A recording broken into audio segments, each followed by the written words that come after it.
Assalamualaikum warahmatullahi wabarakatuh. Sebelumnya bertemu lagi dengan Bu Eri akan mendampingi kalian belajar farmakognosi di kelas 12 farmasi klinis dan komunitas. Sebelumnya kelas 1 dan kelas 2 kita sudah mempelajari kompetensi dasar. Yang pertama yaitu menganalisis sediaan obat tradisional. Setelah itu, indikator dari kita mempelajari obat tradisional itu kita harus bisa apa saja. Yang pertama yaitu mampu menjelaskan pengertian obat tradisional dan obat herbal. Yang kedua, mampu menceritakan sejarah obat tradisional Indonesia. Yang ketiga, mampu mengelompokkan obat bahan alam Indonesia. Yang keempat, mampu mengidentifikasi jenis-jenis obat tradisional. Dan yang kelima, mampu membuat sediaan obat tradisional. Jadi, awalnya kita tahu pengertiannya, nanti sampai akhir itu kita bisa mempraktekkan bikin sediaan obat tradisional. Pengertian obat tradisional sendiri itu apa sih sebenarnya? Mengacu pada Undang-Undang Kesehatan Nomor 36 Tahun 2009 tentang kesehatan tertulis bahwa obat tradisional adalah bahan atau ramuan bahan yang berupa apa? Tumbuhan, hewan, mineral, sediaan galenik atau campuran dari bahan tersebut. Jadi bisa tunggal tumbuhan sendiri atau hewan sendiri atau mungkin campuran dari ketiganya. Yang apa? Yang digunakan secara turun-temurun telah digunakan untuk pengobatan. Jadi sudah terbukti khasiatnya secara turun-temurun digunakan oleh nenek moyang sebelum kita dan dapat diterapkan sesuai dengan norma yang berlaku di masyarakat. Jadi sudah bisa digunakan di lingkungannya. Misalnya daerah Ponorogo ini terkenal banyak rempah-rempahnya. Berarti otomatis di lingkungan sekitarnya mungkin banyak penjual jamu. Sudah menggunakan jamu cabai puyang, paitan, dan sebagainya. Jadi sudah terbukti khasiatnya, sudah banyak orang yang menggunakan.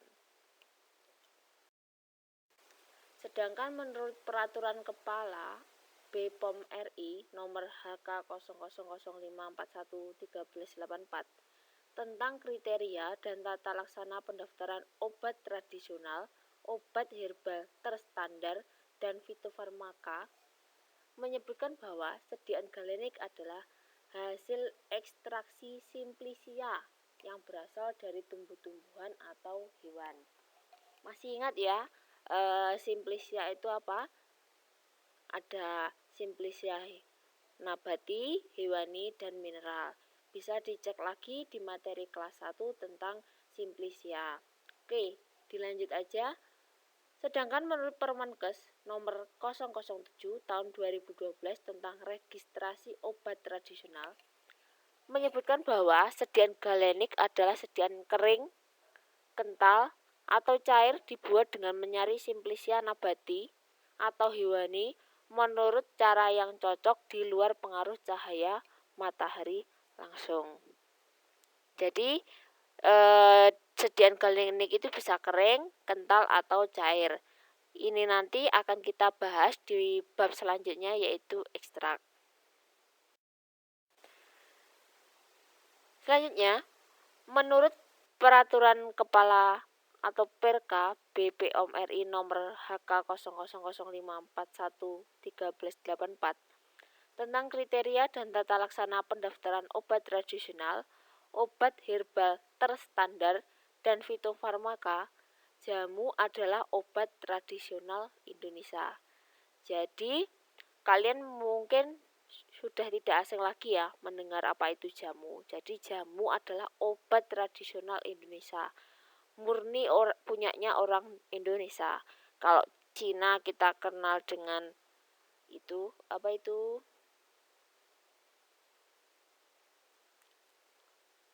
TCM atau Traditional Chinese Medicine.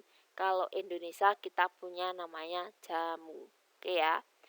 Pencanangan jamu sebagai brand Indonesia oleh Presiden Republik Indonesia ke-6 yaitu Prof. Dr. Susilo Bambang Yudhoyono pada tanggal 27 Mei 2008 merupakan momentum kebangkitan jamu Indonesia dan setiap tanggal 27 Mei ditetapkan sebagai Hari Jamu.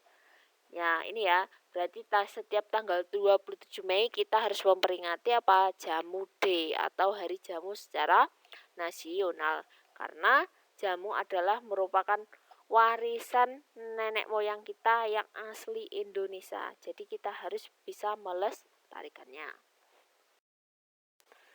Lanjut, menurut Peraturan Kepala BPOM RI nomor 13 tahun 2014 tentang pedoman uji klinik obat herbal menyebutkan pengertian obat herbal adalah bahan atau ramuan bahan yang berasal dari tumbuhan, hewan, dan mineral.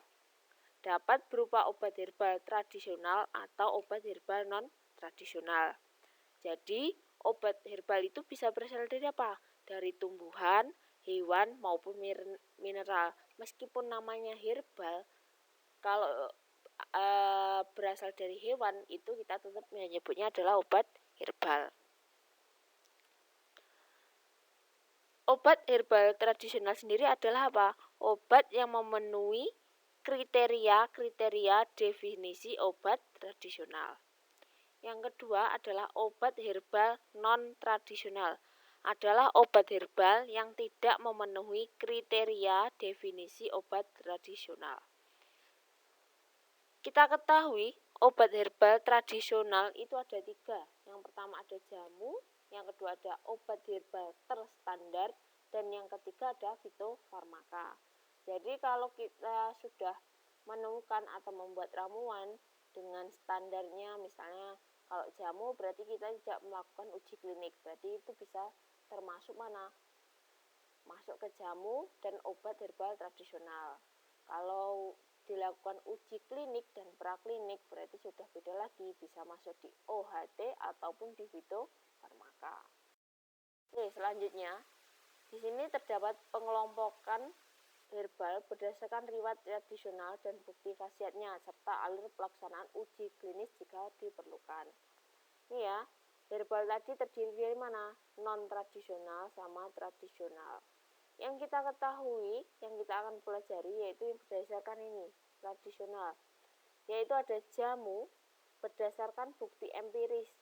Jadi digunakan secara turun-temurun. Apa kata nenek moyang kita, apa kata simbah kita, apa kata orang tua kita. Jadi kalau biasanya orang sakit perut kita kasihnya kunyit. Otomatis tanpa kita melakukan penelitian karena sudah terbukti dilakukan oleh nenek moyang kita, orang-orang sebelum kita, maka kita akan menggunakannya kunyit sebagai obat sakit perut. Nah, itu termasuk contoh apa? Contohnya jamu. Selain itu juga ada jamu seperti beras kencur, kunyit asam, cabai buyang maupun pahitan. Orang tidak perlu melakukan penelitian, tapi karena sudah percaya khasiatnya, orang minum pahitan digunakan untuk tubuh apa? Supaya tubuhnya menjadi sehat. Yang kedua adalah obat herbal terstandar. Yaitu gini, sudah dilakukan secara bukti empiris dan non-klinik, sudah dilakukan uji. Jadi tingkatannya ini lebih tinggi daripada jamu. Dibuktikan dengan empiris. Jadi tadi misalnya kunyit sudah terbukti untuk meredakan nyeri perut. Nah, selanjutnya dibuat apa? Dibuat sediaan, diambil zat kimianya. Diambil intinya saja untuk dibuat sediaan. Contoh yang paling banyak kita temui adalah tol angin, antangin, diabat. Itu adalah contoh dari mana? Obat herbal terstandar. Dalam satu sediaannya itu, misalnya tol angin, itu tidak mungkin terdapat hanya satu komposisi, tidak mungkin jahe saja, mungkin ada tambahan yang lain, ada tambahan temulawak, kunyit. Jadi kerjanya itu bersinergi atau saling berkaitan. Kalau jamu tadi hanya sendiri atau hanya beberapa, nah kalau untuk OHT ini sudah diambil apanya? Zat kimianya atau kandungan kimianya saja yang digunakan. Oke, selanjutnya yang terakhir adalah fitofarmaka. Fitofarmaka ini tingkatannya lebih tinggi lagi. Sudah buktinya empiris, ujinya non-klinik dan klinik. Berarti sudah digunakan secara turun-menurun, diuji cobakan pada hewan mencit atau percobaan, dan sudah diujikan kepada manusia. Kalau yang OHT tadi baru ke mencit, kalau fitofarmaka ini sudah ke manusia. Contohnya adalah stimuno. Stimuno itu kandungan kimianya apa? Ayo, ada yang masih ingat? Stimuno kandungan kimianya atau berasal dari tanaman meniran. Di rumah kalian, di pekarangan, di sawah itu banyak kalian jumpai. Nah, meniran itu adalah Phyllanthus nirnuri yang digunakan sebagai apa? Daya tahan tubuh. Karena kita sudah bisa mengolahnya secara lebih baik lagi, makanya bisa dimasukkan ke fitofarmaka. Kalau kita orang awam taunya ya meniran itu kita ambil, kita potong-potong, kita keringkan, langsung digodok. Nah, itu namanya masih jamu. Kalau yang di fitofarmaka sudah diambil zat kimianya, yaitu apa? Phyllantin. Seperti itu ya. Selanjutnya, herbal tradisional dengan komposisi dan klaim tidak sesuai dengan riwayat tradisionalnya. Jadi, misal klaimnya itu jahe itu untuk obat batuk, bisa meredakan batuk, berarti harus sesuai. Kalau tidak sesuai berarti harus kita klaim. Jadi kita harus membuka bukunya, Materia Medica atau sumber-sumber yang terpercaya tentang penggunaan obat tersebut. Apalagi di saat pandemi kayak gini, banyak orang yang memanfaatkan penggunaan obat tradisional. Bisa jadi yang dijual adalah bukan jahe, tapi sudah campuran atau mungkin diganti dengan bahan yang lainnya. Selanjutnya adalah fitofarmaka, yaitu bukti non-klinik dan klinik. Oke, yang herbal non-tradisional bisa dibaca sendiri ya. Jadi yang kita pelajari adalah herbal tradisional. Selanjutnya, dari kedua gambar ini kalian mungkin sudah tidak asing.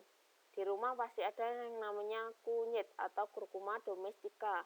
Biasanya digunakan untuk masak, selain itu juga bisa digunakan untuk obat anti nyeri atau sakit perut. Nah, kalau ini masih bentuknya segar, masih rhizoma, nah kalau dikeringkan sudah jadi apa? Simplicia, maksudnya Simplicia nabati. Oke, untuk yang ini sudah diolah. Nah, ini termasuk apa? Termasuk sediaan dari jamu. Misalnya di sini ada kunyit asam atau parem, ada cabai buyang.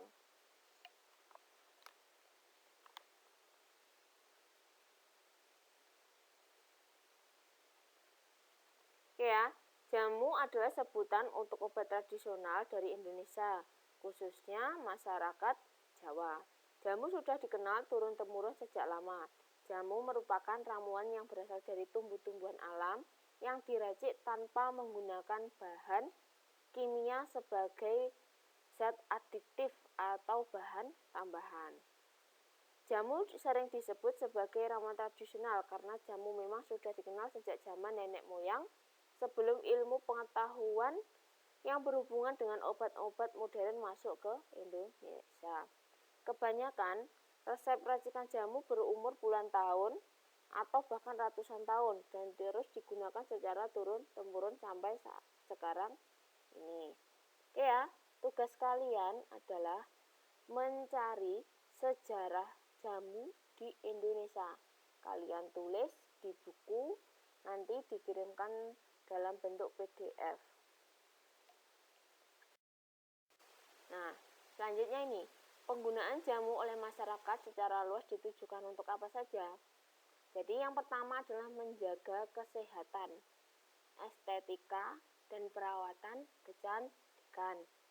Jadi selain kita minum jamu untuk menghilangkan rasa haus, otomatis ada tujuannya yang lain, yaitu apa? Untuk menjaga stamina, daya tahan tubuh, untuk perawatan kecantikan. Kalau yang diminum seperti cabai buyang, pahitan itu menjaga kesehatan. Kalau untuk perawatan kecantikan seperti bedak dingin atau mungkin untuk masker dari kunyit, lah itu untuk perawatan kecantikan. Yang kedua adalah sebagai alternatif jika tindakan medis sudah tidak mampu mengobati penyakitnya. Jadi biasanya jamu itu dibuat sebagai pelarian dari obat yang kimia sudah tidak mempan, sudah tidak berkhasiat, kita lanjut ke pengobatan alternatif. Padahal perlu kita ketahui, jamu itu kerjanya itu tidak langsung instan atau cespleng. Jadi harus bertahap. Misalnya kalau kita sakitnya itu hipertensi, otomatis kita menggunakan daun seledri. Daun seledri itu tidak bisa sendiri, tapi harus ada campurannya. Apa? Ada kunyit, ada temulawak, ada meniran. Untuk apa? Untuk saling bersinergi. Jadi yang diobati itu tidak hanya hipertensinya, tapi daya tahan tubuhnya, nafsu makannya itu kita perbaiki. Nah, itu bedanya jamu dan obat kimia. Oke, yang ketiga, sebagai alternatif jika tindakan medis dirasakan lebih menakutkan dan menimbulkan banyak resiko, misalnya operasi dan kemoterapi. Ya, jadi misalnya kalau ada orang awam yang takut, itu biasanya beralihnya kemana? Sebagai alternatif. Contohnya adalah kalau kalian pernah dengar orang sakit batu ginjal. Otomatis kalau sakit batu ginjal kan harus dioperasi. Karena ada orang yang takut, dia beralihnya kemana? Ke obat tradisional. Bisa menggunakan apa? Herbal kumis kucing, tempuyung, kecibeling. Kalau penggunaannya bisa secara teratur, rutin, itu bisa membantu orang tersebut yang sakit batu ginjal tadi. Atau mungkin kemoterapi kanker. Penggunaannya apa? Menggunakan kunyit putih. Nah, selanjutnya yang keempat adalah karena alasan ekonomi, terutama pada pengobatan jangka panjang yang diprediksikan akan membutuhkan biaya yang tinggi jika menggunakan pengobatan modern. Balik lagi, kalau kita berobat ke rumah sakit tidak di cover BPJS atau mungkin tidak punya BPJS, otomatis kan kita akan membutuhkan biaya yang cukup besar. Kalau misalnya obat tersebut harus ditebus secara teratur setiap bulan.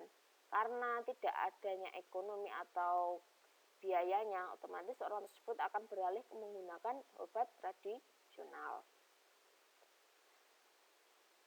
Yang sebelumnya karena apa? Karena jamu juga tidak di-cover oleh BPJS dan jamu mudah ditemui atau herbal-herbal mudah ditemui di sekitar kita. Lebih baik kita menggunakan obat-obat yang ada di sekitar kita. Tetapi kita harus juga tahu apa saja resepnya, jadi tidak asal-asalan penggunaannya. Yang kelima, karena mudah diperoleh, tidak membutuhkan resep dokter, harganya relatif terjangkau. Ya, benar.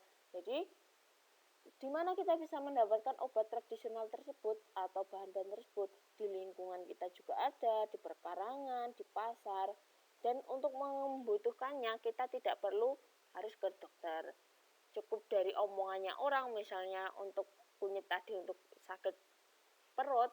Nah, kata orang seperti ini, kalian mungkin akan mengikuti dan belinya di mana? Di pasar.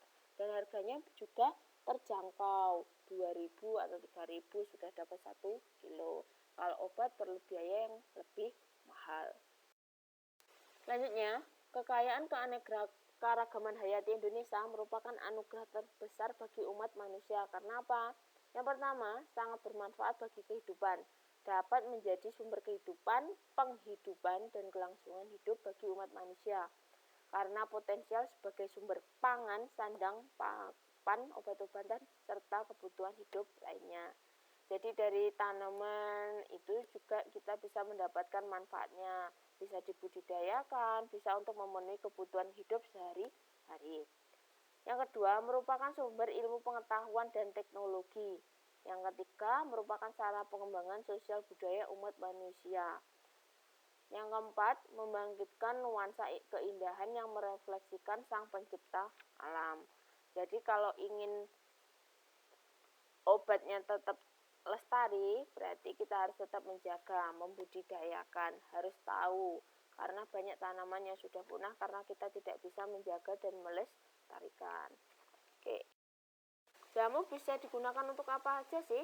Yang pertama, preventif atau pencegahan. Yang kedua adalah penyembuhan. Yang ketiga, promotif atau meningkatkan derajat kesehatan. Yang keempat adalah rehabilitatif atau pemulihan.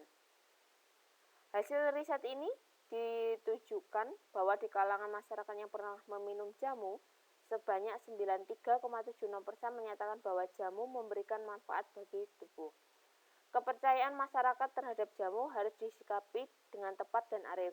Dengan demikian, jamu asli asal Indonesia dapat menjadi alternatif untuk digunakan dalam menjaga kesehatan dan dimanfaatkan dalam upaya promotif dan preventif.